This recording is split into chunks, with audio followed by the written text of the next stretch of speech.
ஆரம்பிச்சதுல இருந்து முடிகிற வரையும் ரொம்ப பரபரப்பா சீட்டு நுனியில உட்கார வைக்கிற மாதிரியான ஒரு படத்தை பத்தி தான் நம்ம இந்த வீடியோல பார்க்க போறோம். குழந்தை கடத்தல்காரன் நினைத்து அப்பாவி இளைஞரை அடித்து கொன்ற பொதுமக்கள் அப்படிங்கிற நியூஸை நம்ம நிறைய இடத்துல படிச்சிருப்போம், அதே மாதிரி கேள்விப்பட்டிருப்போம். அது இன்னைக்கு வரையும் தமிழ்நாடு மட்டும் இல்ல, இந்தியா முழுசாவே நடந்துகிட்டு இருக்கு. அப்படிப்பட்ட ஒரு உண்மையான சம்பவத்தை அடிப்படையா வச்சுதான் இந்த படத்தை எடுத்திருக்காங்க. நம்ம படத்துல வர கதாநாயகன் ஒருத்தன் ரொம்ப நாளைக்கு அப்புறம் வீட்டில் நடக்கிற ஃபங்க்ஷன்ல கலந்துக்கிறதுக்காக ரயில்வே ஸ்டேஷன் வந்து இறங்குறான். அதே நேரத்தில் அங்கே தூங்கிட்டு இருக்க ஒரு லேடியோட குழந்தை காணாமல் போயிடுது.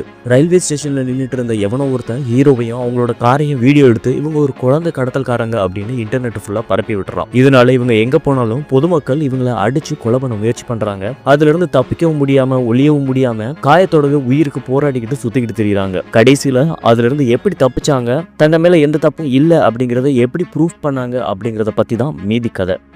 வெறும் 1.5 மணி நேரம் தான் படம், ஆனால் செம்மையாக இருக்கும். ரைட்டிங்கு திரைக்கதையும் படத்தோட பெரிய பலம்னு சொல்லலாம். நிறைய திரைப்பட விழாக்களில் கலந்துக்கிட்டு விருதுகள் அழுன ஒரு படம். கட்டாயம் பார்க்குறதுக்கு ஒரு ஒர்த்தாக இருக்கும். ரன் டைம் கம்மி தான், பட் எங்கேயுமே உங்களுக்கு போர் அடிக்காது. இப்போ படத்தோட முழு கதையை பற்றி பார்க்கலாம் வாங்க.